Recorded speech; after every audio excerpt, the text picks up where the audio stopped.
Terjebak Cinta Direktur Bab 52 by Shadilay episode Mencari Kebenaran. Yang belum subscribe silahkan subscribe ya, karena subscribe itu gratis. Silahkan disimak ceritanya sampai habis. Setelah berbincang-bincang hangat itu, Arda membawa ibunya ke kamar untuk istirahat. Arda memberikan waktu ibunya untuk tidur, karena perjalanannya sangat melelahkan. Arda kembali menemui Mayang di kamar. Sementara Alex sudah kembali ke kantor. Lina pun sedang membersihkan meja makan, di mana tadi mereka makan bersama. Sayang, apakah kamu suka surprise yang aku berikan? Ucap Arda. Surprise yang mana? Tanya Mayang polos. Ibuku datang tiba-tiba saja. Oh, tak masalah kalau itu. Yang jadi masalah itu jika kau yang pergi tiba-tiba, ucap Mayang. Memangnya kalau aku pergi, kau suka? Ya, tentu saja.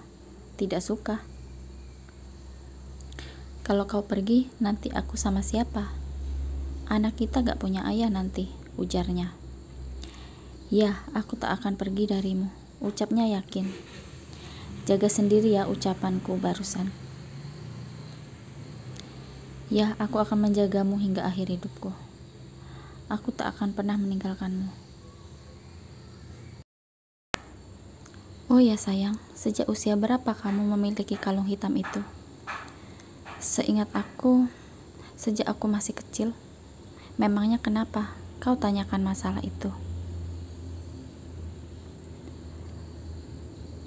Tidak ada, aku hanya ingin tahu saja. Dan di sini ada inisial namamu, ujar Arda. Tapi kok agak beda ya hurufnya, bukannya MY, kenapa ini MC? Masa macang? Tawa Arda. Iya ya, aku baru sadar akan hal ini. MC itu jangan-jangan Marcella, batinnya. Benarkah ini adalah inisial Marcella? Lalu apa hubungannya Mayang dengan Marcella? Sayang, apakah kamu punya kakak? Punya, ucap Mayang ragu-ragu. Lalu di mana kakakmu sekarang? Tanya Arda. Kakakku sudah meninggal 22 tahun yang lalu. Jadi kakakmu sudah meninggal, ucap Arda. Ya, kakakku sudah meninggal, ucap Mayang sedih.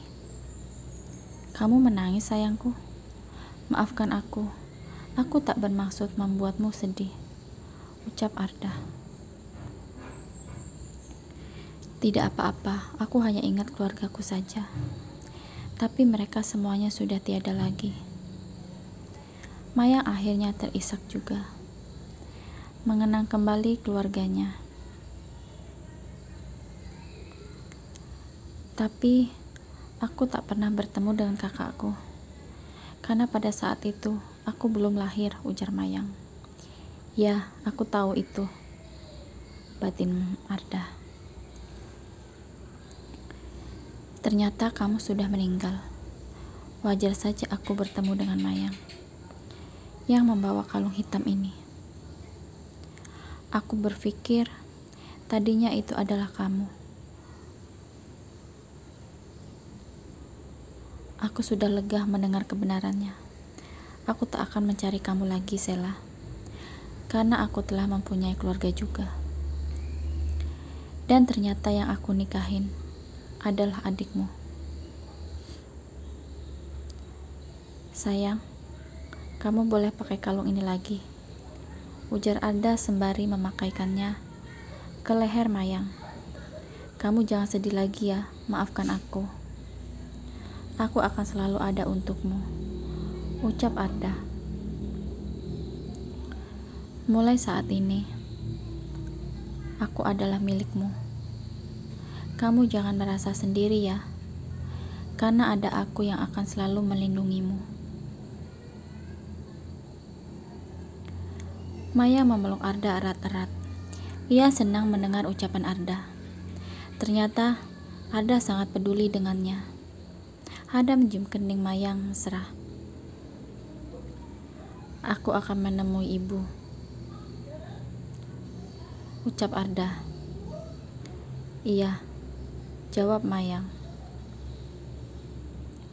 "Bu, sedang apa?" ketuk Arda dari luar. "Tidak sedang apa-apa, Nak, masuk saja." "Mana istrimu?" tanya ibunya. "Dia sedang istirahat, Bu. Soalnya lagi hamil muda." "Oh, iya, Bu. Ada hal yang penting yang ingin Arda tanyakan." "Hal penting apa, Nak?" tanya ibunya penasaran. "Bu, ayah, paman, dan bibi, kenapa bisa kecelakaan?" "Untuk apa lagi kamu tanyakan hal itu? Ibu tak ingin mengingatnya, sayang." Tampak mata ibunya berkaca-kaca, menahan tangis. "Maafkan Arda, Bu. Aku ingin tahu kebenarannya, Bu." Arda merasa ada yang janggal dengan kejadian itu. "Apa maksudmu, Nak?" Ibu tak mengerti. "Begini, Bu. Kok bisa mereka kecelakaan di satu tempat yang sama, namun berbeda mobil? Dan lagi, apa penyebab kecelakaan itu?" tutur Arda. Ibu Arda bingung untuk menjelaskannya. Harus mulai dari mana ibu menjelaskannya? Sebenarnya ibu juga tak tahu pastinya kenapa mereka bisa ada di area yang sama.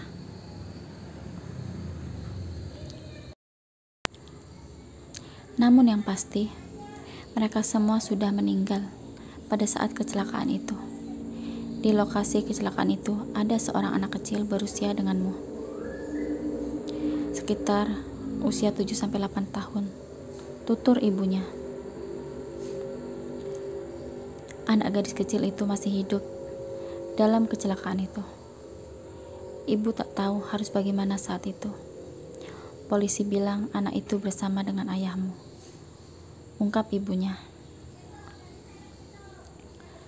Pada saat mobil akan masuk ke dalam jurang, ada yang melihat ayahmu melemparkan anak gadis itu, dan ia terluka parah pada saat itu. Dan ternyata anak gadis itu mengalami hilang ingatan. Ibu merawat dan membiayai biaya rumah sakitnya. Dan ibu juga menyerahkan anak gadis kecil itu ke panti asuhan. Ibu tak tahu harus bagaimana karena ibu tidak tahu di mana keluarganya. Ibu pikir awalnya anak itu adalah anak 2 orang yang menabrak ayahmu itu, cerita ibunya. Karena pada saat sebelum mobil ayahmu masuk ke jurang, entah bagaimana ceritanya, mobil ayah mendorong mobil paman dan bibimu. Banyak yang melihatnya. Dan setelahnya, mobil ayahmu juga tertabrak oleh mobil anak gadis kecil itu. Namun mereka tak melihat anak gadis itu di dalam mobil penabrak ayahmu. Ibu bingung pada saat itu, Nak. Jadi ibu meminta untuk memasukkan anak gadis kecil itu ke dalam kecelakaan itu dan masuk ke dalam orang tua yang hangus terbakar. Dan itu adalah cara terbaik untuk keluarga kita. Karena tidak mungkin ibu memasukkan anak itu ke dalam keluarga kita. Ternyata hampir mirip cerita yang Lina ceritakan kemarin kepadaku, batin Arda. Kenapa ayah ingin membunuh paman dan bibi? Bu, apakah Alek tahu tentang hal ini? Tidak tahu. Kalau tahu, mungkin dia akan marah pada kita. Jadi siapa anak gadis itu? Siapa Lina? Dan apa hubungan Mayang dengan Sela?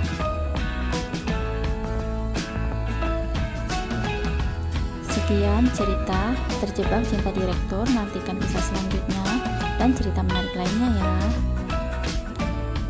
Jangan lupa subscribe dan nyalakan loncengnya agar tidak ketinggalan cerita terbaru dan menarik lainnya. Thanks for watching.